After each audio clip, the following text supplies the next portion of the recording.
With the warmer weather, we are going to spend a lot more time outside. But before you head out, Jennifer Kraus is here now to tell us what we don't want to forget. Jen, this item is just absolutely critical, but it can also be confusing which one to get.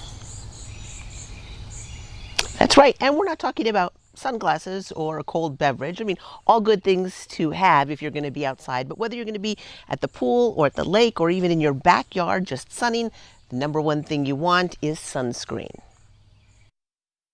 Dermatologists say the best sunscreen is the one you'll actually use. And while that may be true, that didn't stop Consumer Reports from putting a variety of different sunscreens from different brands and price points to the test. We test sunscreens to see how well they protect against two types of UV rays: UVA, which causes aging and skin cancer, and UVB, which causes sunburn. As part of Consumer Reports testing, sunscreen was applied to subjects' backs. Yes, they agreed to this.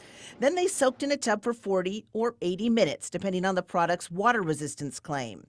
The area was then exposed to simulated sunlight. The next day, trained experts examined the area for redness. A top performer that's also a Consumer Reports Best Buy, Equate Ultra Lotion SPF 50.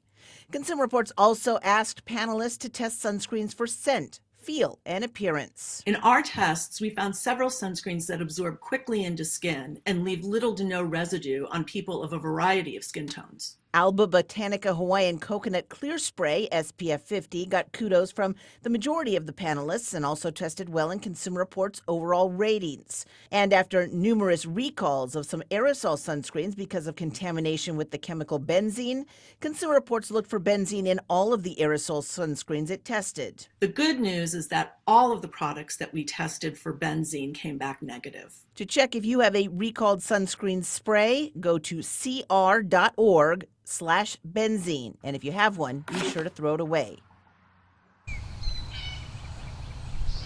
Now, while sprays are a whole lot easier, if you've got kids, you want to look for a lotion sunscreen that you can actually rub on their bodies and avoid spray sunscreens, especially if you've got kids, little kids, because they tend to breathe it in. It can get in their lungs and then irritate their lungs. And I know on weather we're expecting today, Leland, you're going to want sunscreen, and don't forget to reapply it every hour and a half or so.